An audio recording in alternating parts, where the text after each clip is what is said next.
वृद्धावस्थेत किंवा उतार वयात येणाऱ्या संधिवातामध्ये शस्त्रक्रियेला काही पर्याय आहे का? आयुर्वेदात अशी काही चिकित्सा आली आहे की ज्याने ह्या संधिवातामुळे होणारा जो त्रास आहे रुग्णांना तो कमी करता येईल किंवा बरा करता येईल? जय आयुर्वेद.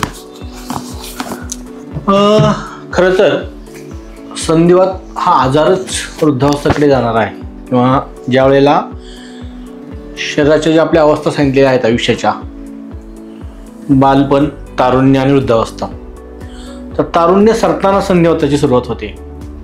संधिवात म्हणजे आहे काय ॲक्च्युली, तर आपल्या शरीरातली जी काही हाडं आहेत आणि त्याला जोडणारे जे सांधे आहेत, दोन हाडांना जोडणारे, त्या सांध्यामध्ये झीज सुरू होते. ही झीज तारुण्यात होत नसते, बालपणात होत नसते.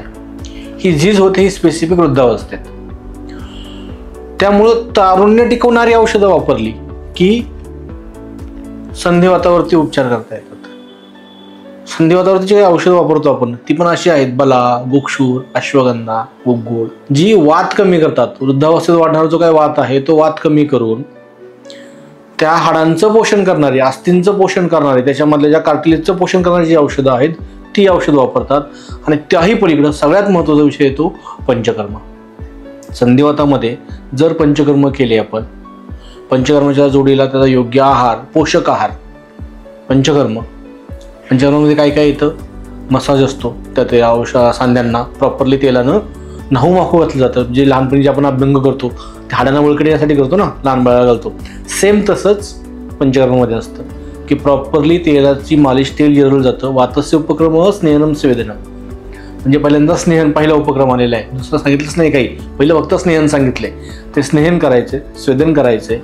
बस्ती चिकित्सा, अर्धी चिकित्सा म्हटलेली आहे आयुर्वेदामध्ये, ती बस्ती चिकित्सा व्यवस्थित करायची. तर अनुवासन म्हणजे तेलाचे बस्ते आणि काड्याचे बस्ती, जे झालेली सगळी झीज भरून काढतात. त्याच्याबरोबर लेप असतात वेगवेगळे, ठराविक सांध्याच्या ठिकाणी ठराविक बस्ती आलेली आहेत, म्हणजे त्याच्या ठिकाणी पाळ करून त्याच्यामध्ये तेल जिरवलं जातं. तर औषधी जी तेलं आहेत ती त्याच्यामध्ये वापरली जातात. ते स्थानिक बस्ती आहेत, म्हणजे जानू बस्ती आला गुडघ्याच्या ठिकाणी, कटी बस्ती आला कमरेच्या ठिकाणी, मन्य बस्ती आला मानेच्या ठिकाणी, किंवा ठराविक अवयवाच्या ठिकाणी एक पाळ करून त्याच्यामध्ये तेल जिरवतात. अशा प्रकारे ते बस्ती असतात.